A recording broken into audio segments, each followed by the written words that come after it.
Baik, salam sejahtera untuk kita semua. Hari ini kita akan belajar melanjutkan materi kita di kuliah pembelajaran mesin. Topik hari ini yang kita bahas adalah topik evaluation. Evaluation ini adalah salah satu topik atau sebuah prinsip yang sangat penting di pembelajaran mesin. Slide ini saya ambil dari buku dari materi Fundamental of Machine Learning Predictive Data Analytics, chapter 8 dengan penulis John Kelleher dan Brian McNamee dan temannya. Oke, kita next. Nah, ada beberapa subtopik yang akan kita bahas. Pertama, big idenya bagaimana, kemudian fundamentalnya bagaimana, kemudian ada standar penilaian atau pengukuran misclassification rate dalam metode Holdow test set, di mana itu adalah salah satu metode penilaian yang sampai saat ini masih digunakan dalam menilai sebuah model. Yang keempat adalah kesimpulannya. Nah, hal yang paling penting dalam melakukan evaluasi itu adalah bagaimana kita menjaga atau kita memastikan data yang kita gunakan untuk pembuatan model atau learning itu berbeda dengan data yang digunakan untuk tes. Jika Anda melakukan itu di tugas akhir Anda harus segera merubah itu. Itu tidak bisa digunakan sebagai dicampur antara training dan tes. Di kuliah ini kita sekalian sudah belajar dari kuliah pertama sampai saat ini selalu mengajarkan bahwa tes training set dan test set itu berbeda. Jangan sampai Anda menggabungkan itu. Anda harus pastikan itu sebelum Anda melakukan evaluasi. Bagaimana Pak kalau misalnya sudah terlanjur digabung? Tidak bisa kalau Anda tidak mau memisah itu, atau model Anda sudah terkontaminasi antara training set dan data set, training set dan test set, maka model Anda invalid, tidak bisa dipakai untuk melakukan masuk ke tahap berikut, yaitu evaluasi. Jadi Anda harus memastikan data Anda antara training set dan test set itu berbeda. Nah, sekarang apa tujuan? Apa tujuan dari melakukan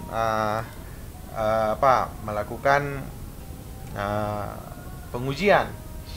Untuk menentukan model Anda di sini Anda akan melakukan membuat atau mengenerate banyak model. Anda akan menghasilkan dengan algoritma ini akan menghasilkan model yang begini. Ada banyak sekali variasi untuk membuat sebuah model. Dari mulai datanya yang dipisah 80-20 misalnya, 75-15, 75-25 dan seterusnya. Anda punya banyak sekali variasi pilihan untuk menghasilkan sebuah model. Nah, model-model itu bisa Anda uji dengan metode ini untuk Anda menilai mana model yang cocok untuk Anda gunakan. Nah, itulah salah satu tujuan dari penggunaan evaluasi. Yang kedua, memperkirakan kira-kira ya model ini performanya bagaimana. Apakah performanya ini bakal bagus, jalan terus? Apakah data sedikit dia bagus, data banyak dia jelek, atau data sedikitnya dia jelek? Kemudian nanti kalau datanya banyak baru dia bagus. Nah, itu Anda bisa menilai dari percobaan-percobaan yang Anda lakukan. Tujuannya untuk mendapatkan variasi model dan lalu Anda melakukan pengujian terhadap model-model tersebut untuk mendapatkan mana yang bagus. Kemudian tentu saja Anda di sini dikatakan kalau Anda punya klien, tentu saja atau pelaku-pelaku kepentingan yang lain, stakeholder yang lain, itu untuk meyakinkan mereka bahwa Anda sudah melakukan evaluasi. Jika Anda tidak melakukan evaluasi, ada kemungkinan data model yang Anda hasilkan itu tidak terpercaya, sehingga orang menganggap itu hanya main-mainan. Jadi banyak sekali cara untuk melakukan itu. Sekarang kita lihat di masa corona ini ada banyak sekali saintis-saintis yang mencoba mempublish hasil temuannya. Ya, biasanya mereka itu wajib melakukan evaluasi dulu gitu. Dan secara etik memang pada prinsipnya mereka harus menunjukkan yang mana yang merupakan dataset yang mana yang mereka pakai, mana datanya, sehingga orang bisa melakukan pengujian juga untuk challenge kalau misalnya ada permasalahan dengan data tersebut. Nah, itulah mengapa sangat penting dibutuhkan evaluasi model. Nah, sekarang bagaimana mengukur misclassification rate? Ya, misclassification rate ini ya seperti yang Anda tahu, namanya juga miss ya, tidak tepat. Ya, misclassification rate di holdout test set ini, metode ini. Nah, ini kita pisah antara training set dan test set. Ya, itu seperti yang kalian lakukan di praktikum-praktikum yang sudah Anda lakukan. Kemudian ada training set itu sama seperti yang tadi sudah saya jelaskan, bahwa training set akan dimasukkan ke dalam machine learning algoritma yang sudah kalian pelajari. Kemudian itu akan menghasilkan sebuah model. Model itu akan menilai kita akan menguji model itu menggunakan tes set. Jadi tes yang kita sudah pisah kita masukkan ke prediction model tersebut. Apa hasilnya? Nah, itulah yang akan kita ukur, kita evaluasi. Nah, ini adalah sebuah sampel test set dari sebuah percobaan yang dilakukan oleh seseorang, oleh pihak-pihak tertentu. Jadi ceritanya mereka mau mendeteksi dari email-email yang ada, mereka mau mendeteksi mana yang spam, mana yang bukan spam. Nah, dari banyak kriteria, kita nggak usah bicara kriteria bagaimana dia membuat model, bagaimana test setnya. Kita nggak usah bicara itu, karena kita tahap ini adalah kita bicara evaluasi. Nah, ini hasilnya. Ada 20 test set yang dihasilkan. Ada 20 test set dan sudah dipakai, diuji menggunakan model yang dihasilkan. Jadi ada model 20 test set yang sudah dipisah ini dimasukkanlah ke dalam model tersebut. Nah, dari situ didapatlah 20 data ini. Oke. Data pertama Anda lihat di sini, ini adalah targetnya. Itu data awalnya di test set itu kan dikasih label ya, dikasih label bahwa dia ini spam. Ternyata prediksinya bukan spam. Nah, outcome yang dihasilkan adalah false negatif. Kenapa false negatif? Nanti kita bahas di slide selanjutnya. Kemudian ada data yang kedua, di targetnya spam, prediksinya ham, maka false negatif. Targetnya waktu dibuat data set ini, dia itu masuk ke dalam ham, tapi prediksinya juga ham, berarti benar. Namanya true negatif. Kenapa true negatif? Kenapa true positif? Nah, ini false negatif FN, true negatif TN, true, positif, dan seterusnya. Jadi inilah datanya. Oke, datanya yang dipakai setelah dilakukan pengujian. Nah, bagaimana mengukur? Tadi saya bilang ada misclassification rate. Misclassification rate didapat dari number of incorrect prediction, jumlah yang salah dibagi dengan total prediction. Oke. Jumlah yang salah prediksi dibagi dengan total prediction. Jadi kalau tadi ini ada 20 ya, 20 ada 5 yang salah prediksi. Kemudian 6 ditambah 9 tambah 2 tambah 3 total prediksi dari 20. Ya, ada 20, maka nilainya 0,25. Ya. Apa ini? Yang mana yang nanti kita lanjutkan. Jadi ada 4 kemungkinan hasil dari prediksi. Yang pertama namanya true positif. Yang kedua namanya true negatif. Yang ketiga namanya false positif. Yang keempat namanya false negatif. Kenapa? Kita lihat. Awalnya targetnya adalah spam. Kita mau memprediksi spam atau bukan. Oke, spam atau bukan. Nah, prediksinya targetnya itu spam. Ternyata jawab prediksinya ham. Berarti kan salah. Itu pasti false. Oke. Kalau salah pasti false. Ya. Kalau benar true. Ya, seperti yang kalian lakukan di UTS kemarin, bukan? Nah, sekarang apa itu negatifnya? False negatif. True negatif. Maksudnya adalah yang di sebelah sini, di prediksinya ini dia negatif atau positif. Kalau tadi kita anggap spam itu adalah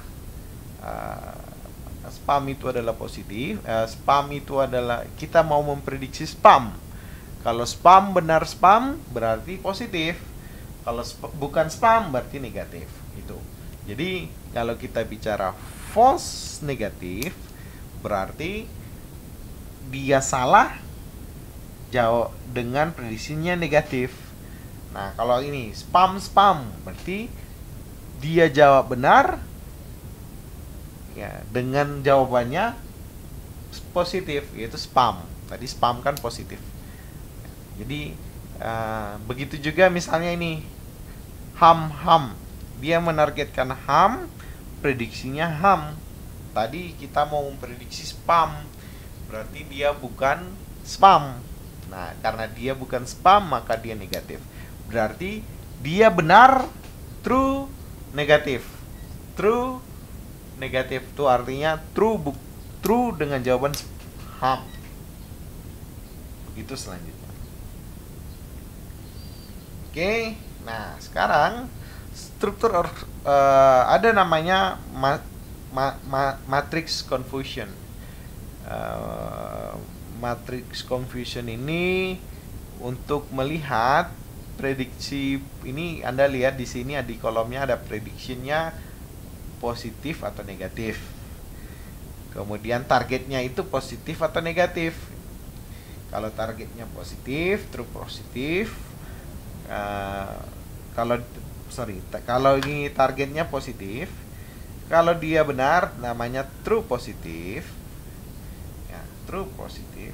Kalau dia jawabannya bukan positif, berarti false dengan nilai negatif.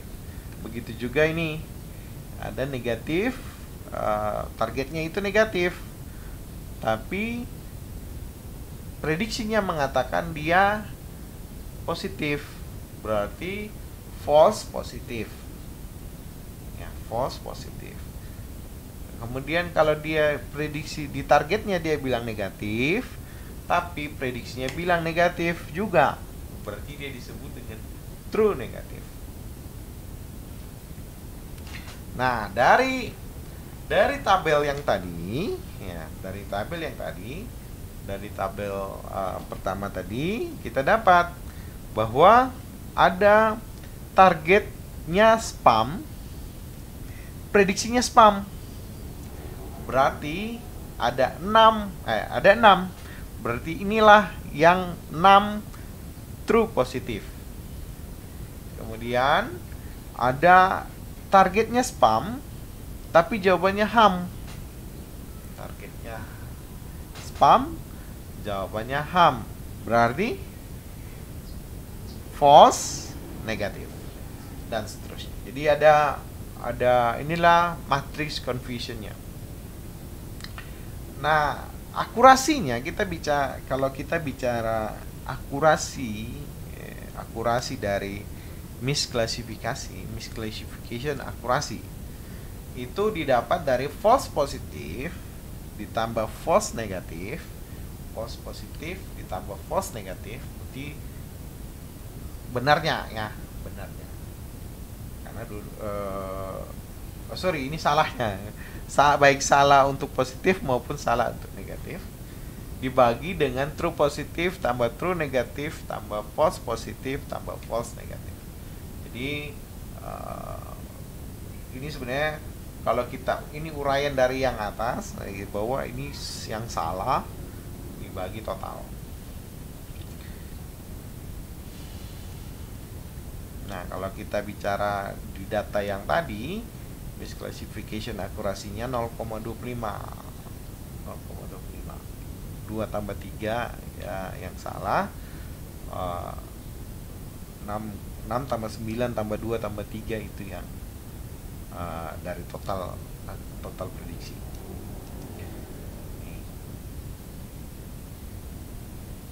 Tadi kalau kita bicara misclassification, kalau kita bicara classification akurasi, itu kita bicara yang benar. Jadi true positif ditambah true negatif dibagi dengan true positif tambah true negatif tambah false positif tambah false negatif. Nah, classification rate untuk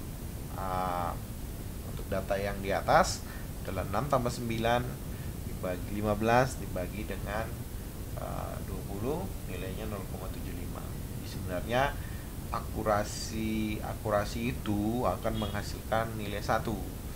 Jadi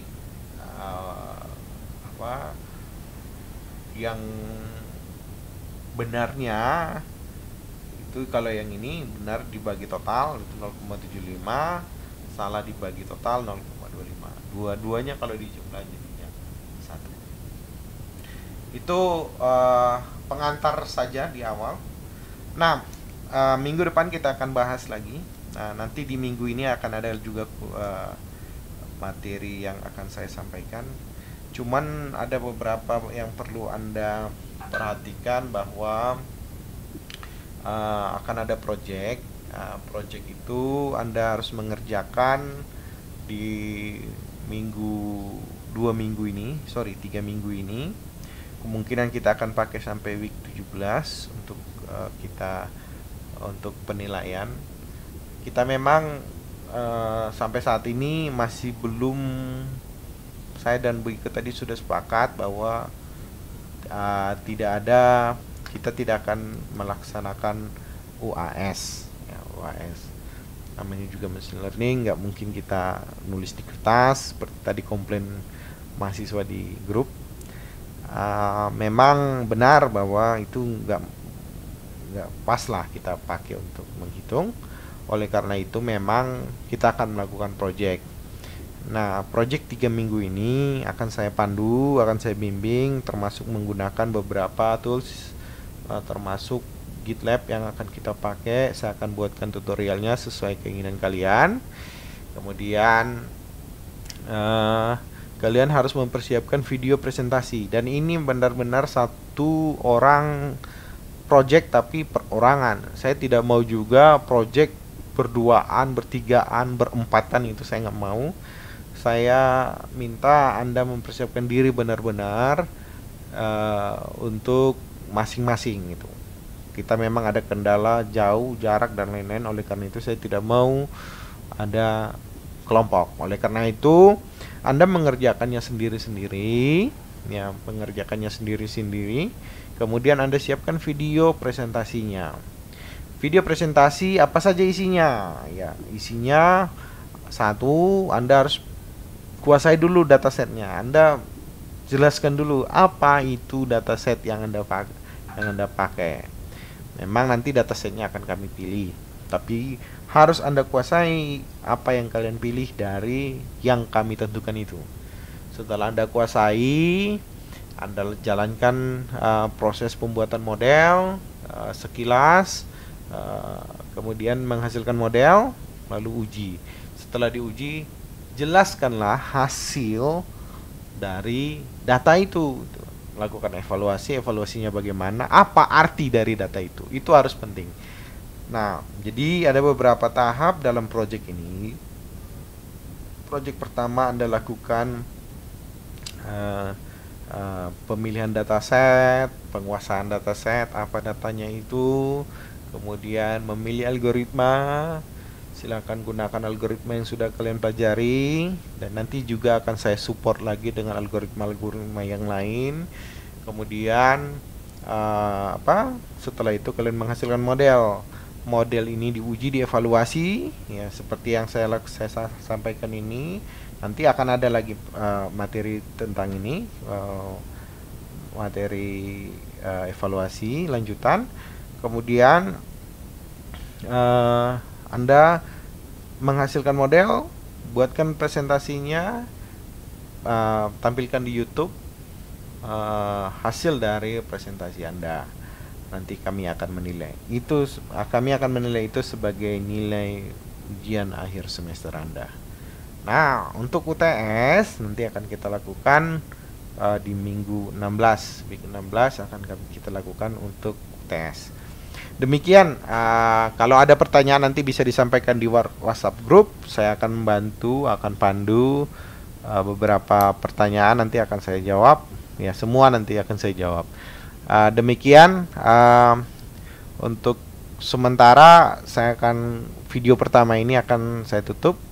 Nanti akan saya publish lagi video kedua, pembahasan tentang evaluasi lanjutan. Demikian, selamat sore.